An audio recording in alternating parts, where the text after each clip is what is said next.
Ya son las 8, no sé si empiezo. Bueno, pues buenos días. El día de hoy estaremos revisando la sesión del Journal Club del artículo titulado Síntomas de rinoconjuntivitis en niños y adolescentes con asma, análisis longitudinal por agrupamiento. De un agradecimiento especial a mi asesor, la doctora en medicina Rosaibet Guzmán Avilán. Soy la doctora Estefanía Mattenberger Cantú, residente de primer año de alergia e inmunología clínica. Bueno, la revista en donde se publicó el artículo es el Journal of Allergy and Clinical Immunology. Fue publicado este año, el 2 de enero del 2025. El autor principal es el doctor Alquis Toguías. Este estudio se realizó en el Instituto Nacional de Alergia y Enfermedades Infecciosas en Bethesda. Bueno, a manera de introducción, la clasificación de rinitis o rinoconjuntivitis generalmente se clasifica de acuerdo a su sensibilización, a su gravedad, a la duración de los síntomas y al patrón temporal. Sin embargo, pues son clasificaciones empíricas. En los estudios que ellos realizaron, se observó que se necesitan enfoques imparciales basados en los síntomas recopilados prospectivamente y su estacionalidad, ya que esto puede revelar aspectos de la enfermedad que todavía no se comprenden.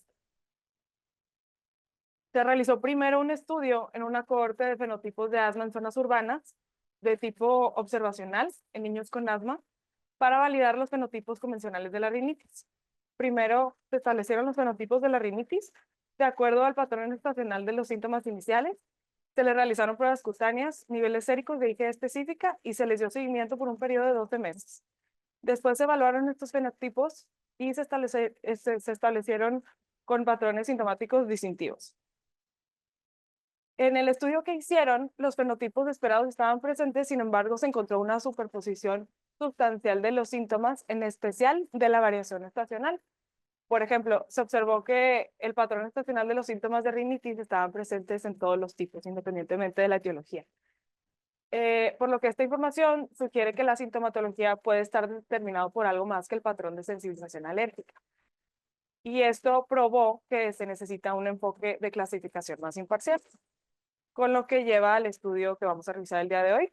Se utilizó la misma cohorte de pacientes que en el estudio que les mencioné previamente, pero en este estudio se evaluó la magnitud de los síntomas nasales y conjuntivales, así como las oscilaciones estacionales, con un seguimiento prospectivo a 12 meses. En cuanto a los métodos del estudio, pues se realizó un estudio longitudinal prospectivo en niños de 6 a 17 años con diagnóstico de asma de cualquier gravedad, de 9 áreas urbanas, en donde más del 20% de los pacientes se encontraron en situación de pobreza. El objetivo del estudio fue determinar las características que discriminan el asma fácil de controlar del difícil de controlar. En cuanto a las consideraciones éticas, fue un estudio aprobado por la Junta de Revisión Institucional de cada sitio, así como se firmaron consentimientos informados por los padres o tutores, con el asentimiento proporcionado por los niños. En el diseño del estudio se incluyó una evaluación de detección, seguida de una visita de inscripción y visitas de evaluación cada 2 meses durante 12 meses. En la evaluación inicial se realizaron pruebas cutáneas para aeroalergenos, se midieron los niveles de IgE específicas séricas, se realizaron las evaluaciones clínicas de asma y de rinoconjuntivitis, así como la realización de cuestionarios de exposición ambiental. Además, se determinaron los niveles de alérgenos en el polvo y se dio tratamiento de acuerdo a algoritmos establecidos por esos centros para el asma y la rinitis. Después se realizaron las evaluaciones cada 2 meses, en donde se volvieron a evaluar las patologías de asma y rinoconjuntivitis de manera clínica y se ajustaron los tratamientos de acuerdo a los algoritmos que establecieron previamente. Para el diagnóstico de la rinoconjuntivitis, se utilizó un cuestionario de actividad de rinoconjuntivitis en donde se evaluaron los síntomas específicos en ausencia de un resfriado o gripe, con o sin diagnóstico médico. Este cuestionario fue modificado a partir del índice de utilidad de los síntomas de rinitis que se publicó previamente y se determinó en cada visita del estudio la frecuencia y la magnitud de cada síntoma. Definieron como frecuencia el número de días con síntomas en las últimas 2 semanas y la magnitud, el grado de molestia de los síntomas en las últimas 2 semanas. Los síntomas nasales que se evaluaron fueron el prurito, los estornudos, la rinorrea y la obstrucción, con una puntuación de 0 a 5 puntos, y los síntomas oculares fueron prurito y epífora, igual también con una puntuación de 0 a 5 puntos, bueno, con un puntaje mínimo de 0 y un máximo de 25 puntos. De acuerdo a los resultados del cuestionario sobre la actividad de rinoconjuntivitis, se clasificaron para dar el tratamiento de acuerdo a la puntuación. En cuanto a la rinitis alérgica, hubo 3 pasos del algoritmo de tratamiento. El paso 0 no incluyó tratamiento. El paso 1 se utilizó un antihistamínico oral, solamente la cetiricina. Y en el paso 2 se dio tratamiento con corticosteroides intranasales. Se utilizó el propionato de fluticasona. Para la rinitis no alérgica, solamente se incluyeron 2 pasos, el paso 0 en donde no hubo tratamiento y el paso 1 en donde se dio tratamiento con corticosteroides intranasales, donde se utilizó el propionato de fluticasona. Para el tratamiento, como mencioné previamente, se basaron en la puntuación de clínica y de las escalas que se evaluaron en las visitas. Cuando el puntaje era de 5 puntos, se utilizaron antihistamínicos. Cuando el puntaje era de 10 puntos, se utilizaban corticosteroides intranasales, y cuando el puntaje era mayor a 15 puntos, se utilizaban ambos tratamientos. Para el análisis estadístico, se utilizó el paquete R de 1 centímetro para el modelado mixto de las clases latentes, en donde se realizó un análisis de las trayectorias de las puntuaciones de los síntomas en un periodo de 12 meses. Esto facilitó la estimación de las trayectorias o los patrones temporales para los datos continuos. Posteriormente, para cada síntoma, se determinó el conjunto de trayectorias con mayor ajuste sobre las bases del ajuste del modelado y el consenso del investigador. Los grupos de trayectorias identificados, se incorporaron en una matriz de distancia de Gauss. Posteriormente, se realizó un nuevo muestreo utilizando las medidas de similitud de Jacquard, donde se verificó la estabilidad del grupo. Por medio de un algoritmo de partición de medoides, se identificaron 5 grupos de participantes distintos y posteriormente se identificaron 2 subgrupos en el grupo de síntomas bajos. O sea, al final se incluyeron un total de 6 grupos de pacientes. Para las variables continuas, se utilizó la prueba de Crustal-Wallis para datos de distribución anormal, la prueba de ANOVA para datos de distribución normal y la prueba T2-Welch en casos en los que no se pudieron asumir varianzas iguales. Para las variables categóricas se utilizó la prueba de chi cuadrado Pearson, la prueba de rangos de Wilcoxon, para los datos de distribución anormal.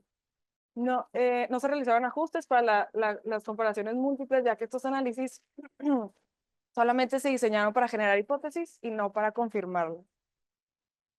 En cuanto a los resultados, de los 749 pacientes que originalmente se incluyeron en el estudio previo, cumplieron criterios de ingreso solamente 619 pacientes. De estos, el 100% completó por lo menos 4 de las 6 visitas de seguimiento. El 78% asistieron a las 6 visitas. Menos del 10% faltaron a las visitas en cada visita, y 6.5% no cumplió los criterios del estudio para el diagnóstico de rinitis al inicio. Sin embargo, presentaron los síntomas con el mismo patrón estacional que los otros grupos de rinitis y se decidió incluir en el análisis. Bueno, en esta tablita se representa el puntaje total de la sintomatología a través de los meses del año. En el eje X se observan los meses de enero a diciembre, y en el eje Y se observan el puntaje de 0 a 15 puntos. Se ven inicialmente estos 5 grupos, en donde, pues bueno, están los síntomas, los pacientes con síntomas bajos, que es el grupo más grande, en 43.6%. Los grupos con síntomas bajos con una obstrucción nasal media. Los grupos de síntomas medios en primavera y otoño. El grupo de pacientes con síntomas altos en primavera y otoño, y el grupo de pacientes con síntomas altos en otoño y en invierno. Aquí podemos observar que los grupos bajos y medios no presentaron gran variabilidad a lo largo de los meses. Sin embargo, en los grupos altos sí se observó un poquito de más variabilidad en general en los síntomas. Después se clasificaron también individualmente cada síntoma de acuerdo a los diferentes grupos que ya mencioné. Por ejemplo, en cuanto al prurito ocular, hubo un aumento en la variabilidad de los síntomas del mes de marzo al mes de agosto aproximadamente en el grupo de pacientes que tenían síntomas altos, en temporada de primavera y otoño. Y por ejemplo, también en pacientes con rinorrea, se vio un aumento a partir del mes de agosto hasta enero en pacientes con síntomas medios y en el grupo de síntomas altos de otoño y de invierno. En pacientes, bueno, en esta tablita ya se clasifican, bueno, se subclasifica el grupo bajo de acuerdo al tratamiento con corticosteroides o sin corticosteroides, entonces ya se representan en la gráfica los 6 grupos finales. Se observa que en pacientes con puntaje alto, el 86% recibió aproximadamente, bueno, esteroide intranasal en menos del 75% de las visitas. A comparación del grupo bajo, que solamente al 26% se le prescribió esteroide intranasal en al menos 75% de las visitas. De los 6 grupos de síntomas, se observó que se relacionaron con los fenotipos de rinoconjuntivitis convencionales. Sin embargo, los 2 grupos de puntuaciones altas de síntomas demostraron que que tuvieron una mayor probabilidad de rinitis alérgica perenne con exacerbación estacional y menos probabilidad de rinitis alérgica estacional. La rinitis alérgica perenne, la no alérgica y la indeterminada no mostraron diferencias en la distribución de los grupos. Se evaluaron también diferentes factores que pudieran estar influyendo en el desarrollo de los síntomas y se evaluaron también diferentes parámetros que se pudieron correlacionar con la clínica. Por ejemplo, los niveles de IgE sérica total y el número de resultados positivos de las pruebas cutáneas mostraron diferencias significativas en todos los grupos. El grupo bajo sin esteroide intranasal tuvo los valores más bajos de ambos, de la IgE específica y de pruebas cutáneas positivas. El grupo de síntomas altos en primavera y otoño tuvo un mayor número de pruebas positivas en la piel y los grupos de síntomas bajos con corticosteroide intranasal y con una obstrucción parcial demostraron niveles de IgE elevados. En esta tabla se ejemplifica que la sensibilización a pastos, ambrosía y mohos difirió entre los grupos en el análisis en general, y la sensibilización a mascotas, árboles, ácaros, cucarachas y roedores no tuvo diferencias. En cuanto a los grupos que se clasificaron, se observó que hay una diferencia en cuanto a la gravedad del asma. Se consideró para este estudio asma difícil de controlar cuando se tuvo que utilizar una dosis diaria de fluticasona mayor a 500 microgramos diarios. El grupo bajo sin esteroide intranasal mostró tasas más bajas de asma difícil de controlar, tasas más altas de asma fácil de controlar, y los 2 grupos altos tuvieron tasas más altas de asma difícil de controlar. En los grupos bajos con esteroide intranasal tuvieron tasas más bajas de asma difícil de controlar a comparación de los 2 grupos altos. Okay. Los 2 grupos no mostraron diferencias en términos demográficos ni marcadores de tipo 2 o patrones de sensibilidad atópica. El grupo con niveles altos de esteroide intranasal combinados mostraron un mayor porcentaje de asma de difícil control, que es hasta el 77%, y mayores antecedentes de asma, antecedentes de asma familiar, que es hasta el 31%. Los grupos con niveles altos de esteroide intranasal combinado tuvieron mayor frecuencia de exposición a humedad y a roedores en el hogar. A manera de discusión, en cuanto a la fenotipificación de la rinoconjuntivitis, pues el estudio se basó en desarrollar un enfoque imparcial para la fenotipificación de la rinoconjuntivitis en niños con asma. Se utilizaron los datos prospectivos recopilados durante 12 meses en visitas cada 2 meses. Se analizaron los datos de los 619 niños y adolescentes que formaron parte de la cohorte original del estudio previo. Inicialmente se identificaron los 5 grupos, sin embargo, el grupo de síntomas más bajos se subdividió en los que recibieron tratamiento con corticosteroides y los que no recibieron tratamiento con corticosteroides. Algunos hallazgos claves fueron que los grupos identificados no coinciden con los fenotipos convencionales de rinoconjuntivitis, que se basan principalmente en la sensibilización y en la estacionalidad. Los patrones de estacionalidad de los síntomas no reflejan diferencias en la sensibilización alérgica, por lo que se plantea la necesidad de investigar factores no alérgicos para identificar diferentes endotipos, en especial en pacientes con rinoconjuntivitis resistente al manejo de esteroide intranasal. Las implicaciones y futuras decisiones. Algunos niños que presentan rinoconjuntivitis resistente al manejo con esteroide intranasal requieren tratamientos más específicos, por lo que existe la posibilidad de que haya una falta de precisión en la diferenciación alérgica relevante versus la no relevante, por lo que se requieren mejoras en las mediciones para una fenotipificación más precisa.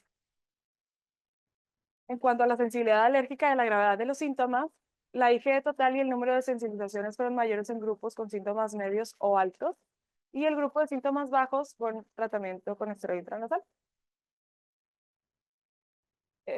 Bueno, en cuanto a la influencia de la historia familiar, se observó que los antecedentes familiares de rinitis aumentaban las probabilidades de tener síntomas altos y que también pudo haber existido un posible sesgo bueno, por parte de los padres, ya que ellos eran los que respondían el cuestionario y no los niños. En cuanto a los marcadores de inflamación tipo 2, se evaluaron los eosinófilos en sangre, óxido nítrico exhalado de acción, no diferenciaron los grupos de rinoconjuntivitis. Esto probablemente es porque el 100% de la población incluida en el estudio tenían asma, lo que pudo enmascarar estas diferencias. Las limitaciones del estudio, pues no se midieron los marcadores de inflamación durante todo el periodo de observación. Su monitoreo continuo pudo haber mejorado la capacidad de diferenciación, pero no formó parte del diseño de este estudio. Los hallazgos del estudio fueron que pues, la clasificación evaluada se basó en estacionalidad y en la magnitud de los síntomas. El grupo de síntomas bajos no demostró un patrón de picos estacionales. Ningún grupo presentó rinoconjuntivitis estacional con remisión completa pura fuera de las expresiones sintomáticas. Los 3 grupos con variabilidad estacional tuvieron síntomas durante todo el año, posiblemente porque todos los participantes tenían asma.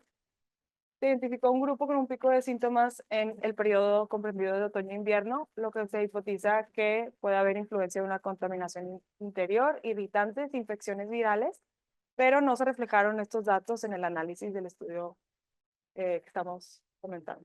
Otro grupo mostró un aumento persistente de obstrucción nasal durante todo el año en comparación a otros síntomas. La posible influencia del asma en los resultados, pues la persistencia de los síntomas puede estar relacionada a la naturaleza de la cohorte, como ya mencionamos, que todos los participantes tienen asma. Esto pudo haber afectado la identificación de los fenotipos estacionales puros. Se encontró la similitud con un fenotipo descrito previamente, pero sin características atópicas o ambientales distintivas.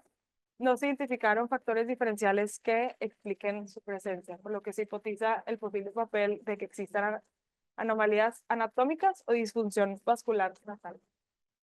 La relación entre el aumento de síntomas, tratamiento y el asma fue que los grupos con síntomas altos tuvieron un aumento en la necesidad de tratamiento con esteroide intranasal.